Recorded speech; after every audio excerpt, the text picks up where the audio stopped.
It's the Security Weekly News, and it's episode 319. I'm Doug White, and it is Friday, the 18th of August, 2023. We've got Elon throttling, Dilithium crystals, Africa, Suse, Citrix, QR codes, AI meetings, and more on this edition of the Security Weekly News.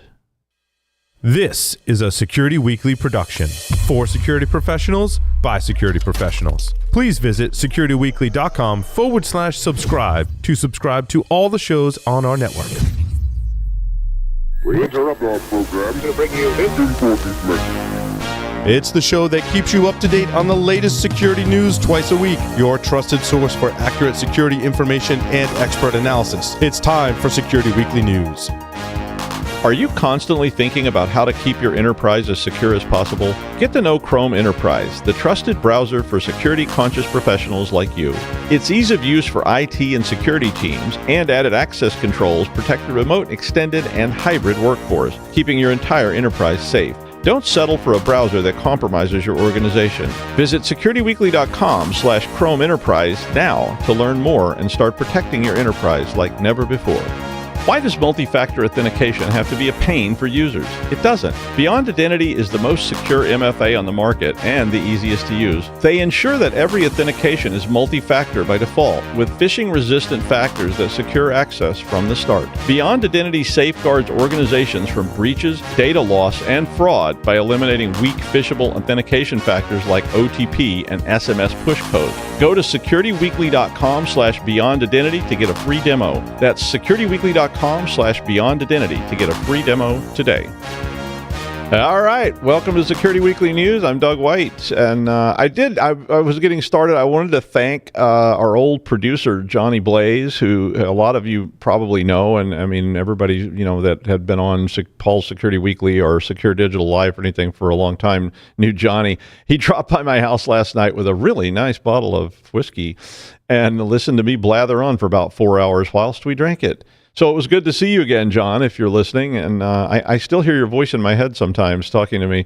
But then I got worried that maybe John was like Tyler Durden or something. So I was sort of sitting there going, was John actually really here last night? Or was I just imagining that I was sitting on my back deck drinking whiskey with John and he was convincing me to do, But no, he was actually there. And we had tornado warnings in Rhode Island today. So if like the live feed suddenly looks like a lot of stuff swirling around and I suddenly have the Lollipop Guild singing songs for me in front of you, you'll kind of know what happened, right? I mean, I don't know if you know anything about Rhode Island, but they didn't used to have like tornadoes and thunderstorms and things here. But now we suddenly do.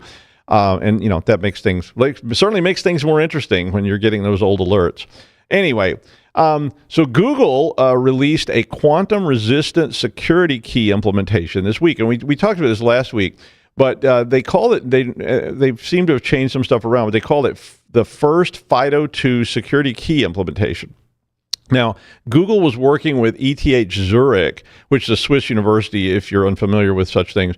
But they were developing this implementation, which is a hybrid signature scheme that involves the elliptic curve algorithm, ECDSA, and another component called Crystals Dilithium. I love the name, but Crystals Dilithium was an approach that NIST just recently standardized as a quantum thwarting kind of thing, right? I mean, Crystals Dilithium was described by NIST as in very technical terms, so be careful here, very technical terms, as, quote, strong security and excellent performance.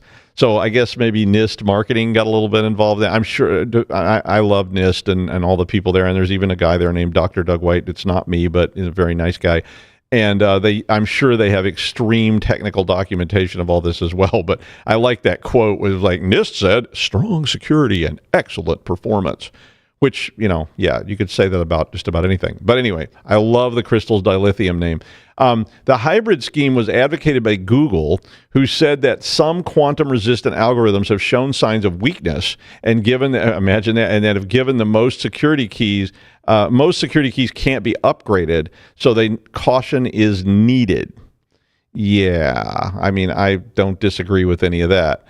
They did release proof of concept source code of the OpenSK project. So if you're interested in looking at how all this works, and I really applaud that, because one of the things I've always advocated with encryption or anything else for that matter is that you open source it, because when it's all secret and it's just some black box, you never know when it's going to be compromised. But if it's out in the open, we can see all the holes and fix them, and people will find them very quickly. So, I mean, I'm really happy that we're being proactive and that Google and others are being proactive. But I presume that quantum resistant doesn't mean quantum proof, because that would be pretty naive. And then, and then there was a time when every single algorithm that has ever been cracked was considered safe.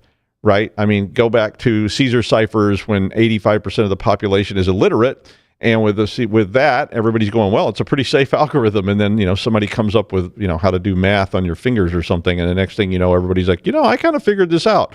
So I guess it will just keep rolling along. I mean, when we put up quantum encryption, somebody's going to start working on, I don't know, interdimensional computing or something that will then threaten the quantum computers of yesteryear, as we all watch sepia-colored films of Zephram Cochrane kind of thing. Yeah, there's way more. One other thing I learned about this story, there is a lot of information about dilithium crystals and warp drives online. I mean, there's like engineering specs for warp drives based, and I know there's real stuff, so we're leaving that out. This was all about fictional stuff. I mean, there was so much information about how warp drive works on Star Trek that I was absolutely blown away by that. I actually wasted a whole bunch of time this morning reading about it, and I was like, I'm learning engineering of things that don't actually exist. It's amazing. 14 people were arrested in Africa in a sting operation across 25 countries. You don't see that every day. Interpol and Afripol. And I had honestly never heard of Afripol, but it makes sense. I guess it's like Interpol in Africa.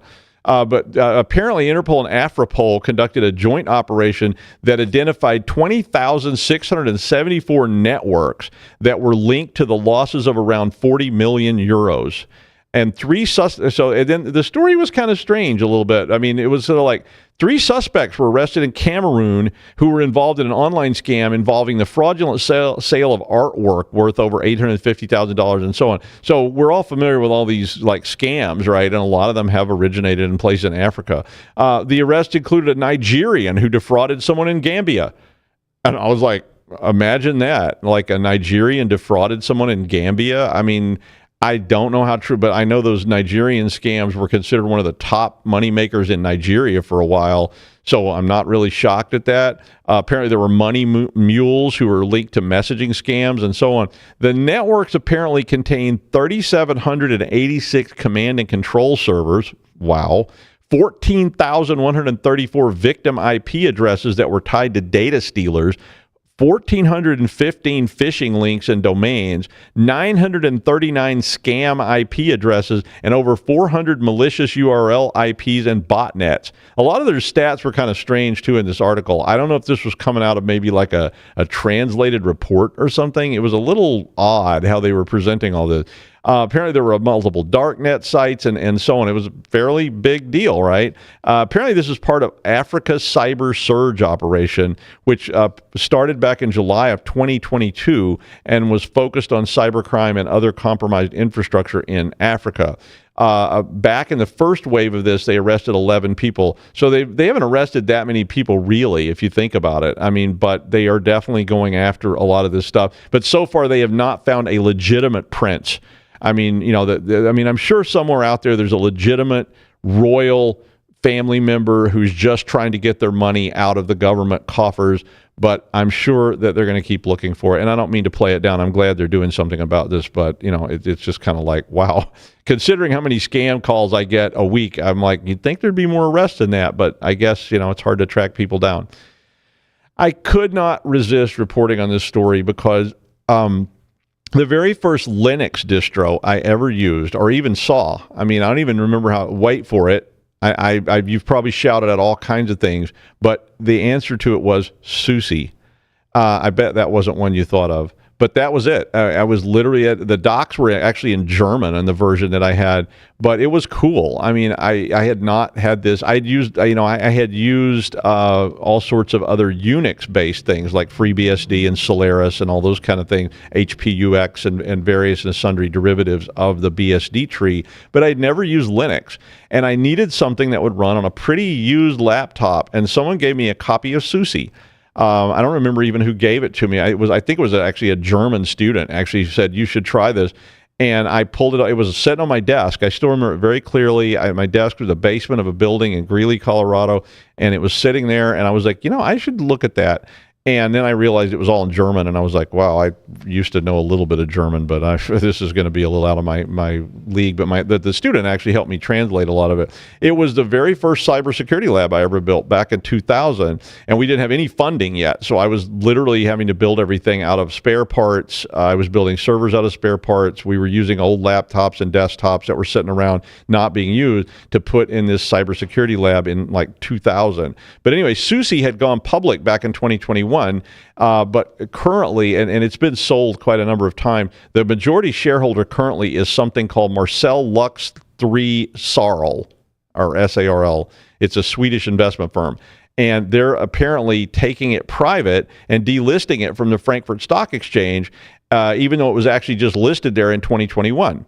Marcel Lux III, Sarl, acquired Suse from Micro Focus back in 2018, and the stock opened in the initial floating offering opened at 30 euros per share in 2021. But currently, they're valuing it at 16 euros per share in the deal, and the actual stock price was 9.605 euros yesterday when they closed. So Suse's been sold around a few times and will probably continue to hang in there. Somebody taking it private, I don't know what their objective is with that. But, I don't think I've actually used Suse since about 2004, so maybe I'll have to check it out again and see what it's like in the modern age. The deal is expected to close in Q4 this year. Shareholders will get some dividends. I don't remember all the grim details, but if you do own its own stock in Suse, which I don't, but if you do, there probably has a prospectus for what's going to happen when this buyout occurs, and if it's trading at $9 a share and they're going to give you $16 a share, yeah, it might be a good time to buy some and hope it goes through, right? And you make a little profit on the spread. Okay. Well, Suse added a Citrix share file flaw to the known exploited vulnerabilities catalog this week in another kind of odd article, in my opinion, because it was a very secretive sort of article. They basically said that the flaw is similar to the Move It flaw that allowed for a bunch of ransomware earlier this year. And, and of course that we talked about Move It for months, literally. We had stories about Move It. But this one already has a 9.8 CVSS score, and here's the description, and you're gonna love it. It could allow an unauthenticated attacker to remotely compromise the customer managed share file storage zones controller. Yikes! I mean, whenever I see unauthenticated and remote in the same sentence, I get really, really nervous because that is some scary stuff. Well, Citrix issued an advisory back in June that said the issue had been addressed in version 5.11.24 and later, and that everyone should, of course, upgrade to the new version, and they provided, a link to that and how do you upgrade and blah, blah, blah. Well, Qualys was the source for this story, and they were comparing it to Move It and said that it was a very similar type of vulnerability and as such could be considered, in industry terms, quite dangerous. Another one of those understatement kind of things with not a lot of technical detail. CISA has not released any data about a campaign around this vulnerability, but they did add it to the known exploited vulnerabilities catalog, so I presume it's known to be exploited. Even though in the article they kind of implied that, they didn't really say anything about how it was being exploited or who was exploiting it or there was any proof of concept or anything like that. But, get patching. So if you are using that particular tool, because, and a lot of people do. So if you are a Citrix shop, you might want to jump on that and get that patched. Well, I hate QR codes. I really do. I mean, when you go in a restaurant and there's a sticker on the table or the front door and you're supposed to scan the sticker to read the menu and everybody looks at me and goes, okay, grandpa, I know how to use QR codes. That's not why I don't like them. I'm perfectly fine with the idea. I mean, if anybody wants to buy me dinner at Atera or Saga, I'll meet you there. Just let me know when.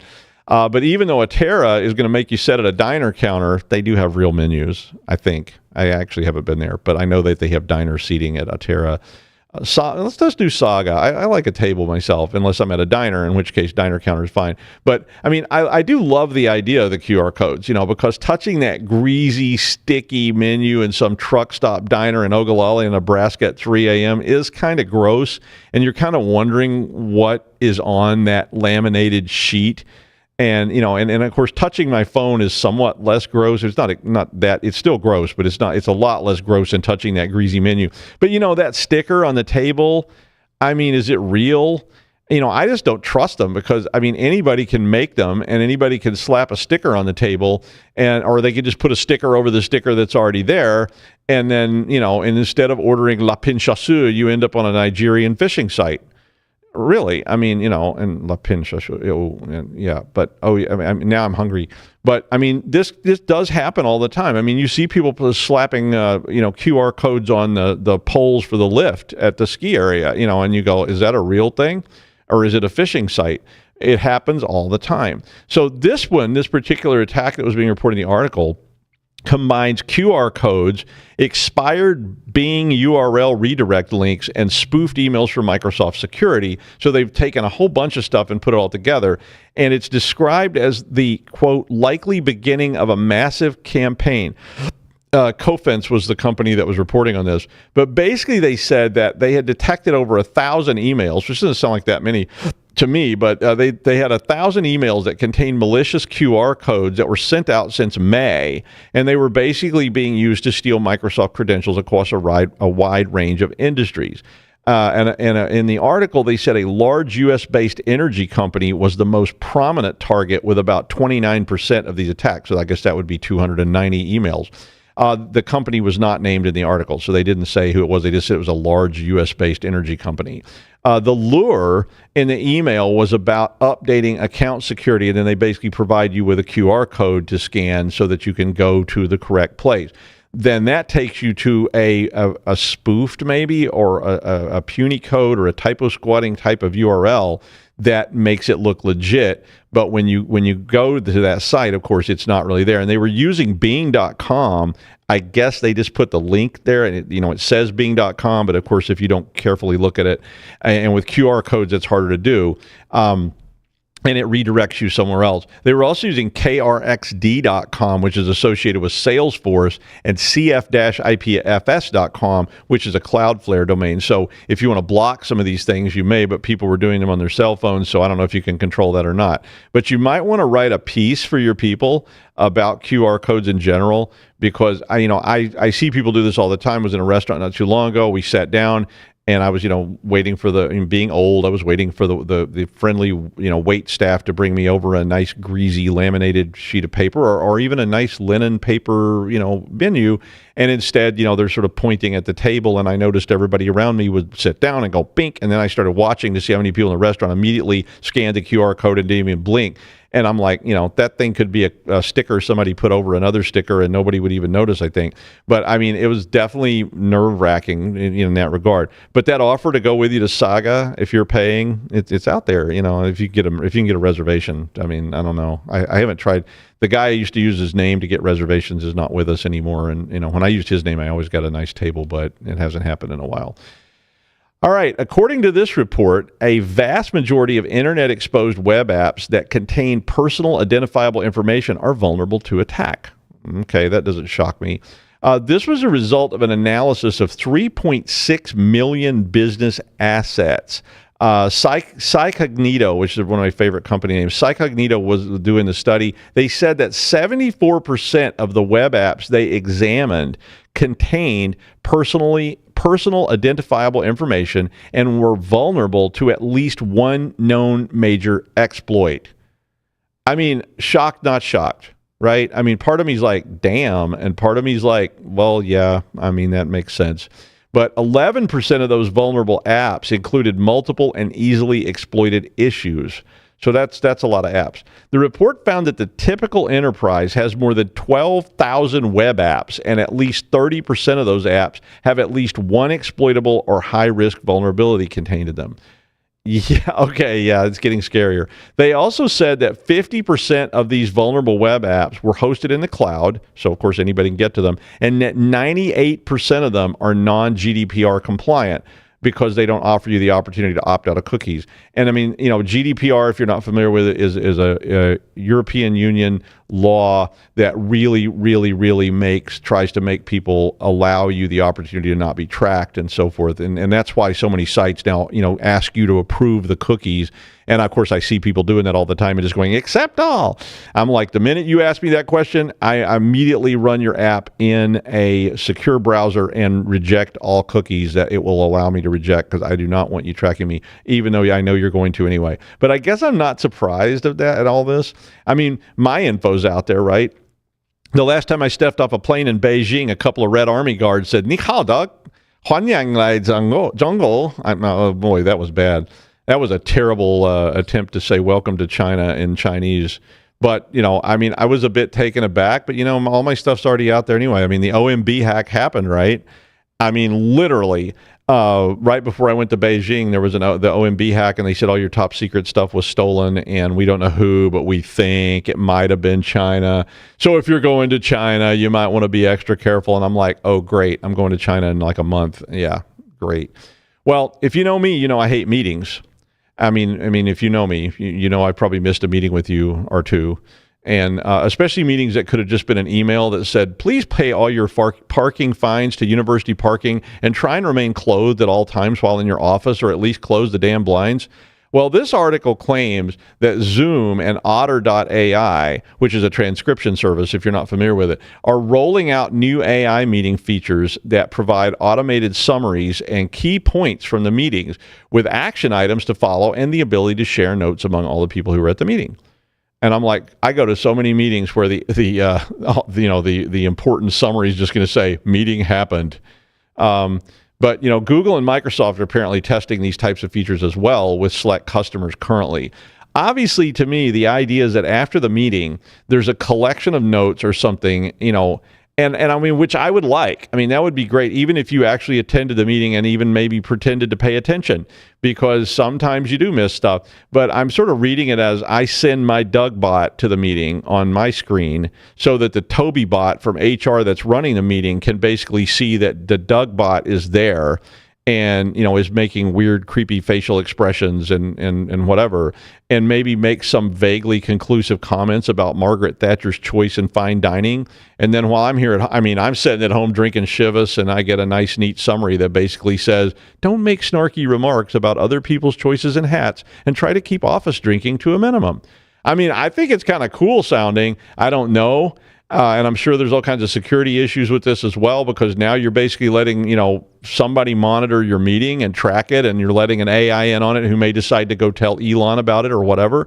I mean, it is interesting, but, maybe the AIs can be controlled by making them go to lots of boring kickoff meetings or icebreakers, and then they'll all get, so sick of it all, they'll just want to give it all up and go live on the streets, the virtual streets, I guess, just give up Wall Street and go live on, like 8th Avenue, a virtual H Avenue, that kind of thing. Yeah, I mean, that could happen, right?